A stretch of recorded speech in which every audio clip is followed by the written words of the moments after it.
இதை ஒரு காரணமாக வைத்து என்ன வேண்டாலும் சொல்லுங்க, நான் அதை பத்தி கவலைப்பட போவதில்லை. நல்ல ராணி, நல்ல படை தளபதி, நல்ல மக்கள்.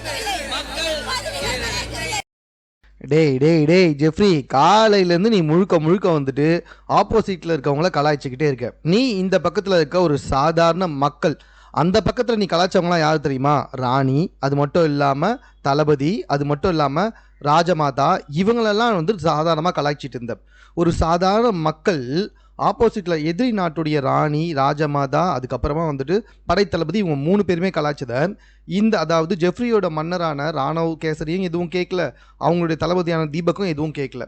இப்போ வந்துட்டு அந்த இடத்துல சும்மா அந்த இடத்துல குச்சின்னு சொன்ன ஒரு காரணத்துக்காக தீபக்லாம் எகிரி குச்சிக்கிட்டு வராரு. ஜெஃப்ரிலாம் பயங்கரமாக வரான். ஐயோ, என்ன ஒரு ராணி, என்ன ஒரு மக்கள், என்ன ஒரு தளபதி அப்படின்னு சொல்லிட்டு. காலையிலேருந்து நீ வந்துட்டு எதிரி நாட்டு ராணியை, சாதாரண மக்கள் எதிரி நாட்டு ராணி கிட்ட பேச முடியுமா? அப்படி இருக்கும்போது இவன் ரொம்ப கேவலமாக பேசிகிட்டு இருந்தான். ஆனால் இந்த இடத்துல வந்துட்டு சாச்சனா பயங்கரமாக கோவப்பட்டு கத்திட்டாங்க. நீ கலாய்க்கவே இல்லையா, நீ காலையிலேருந்தே கலாய்ச்சி தாண்டா இருக்குன்னு சொல்லிட்டு பயங்கரமாக கத்திட்டாங்க. ஸோ அதுதான் வந்துட்டு 3வது பிரமோ. இது குறித்து நீங்கள் என்ன நினைக்கிறீங்க கமெண்ட்டில் சொல்லுங்கள்.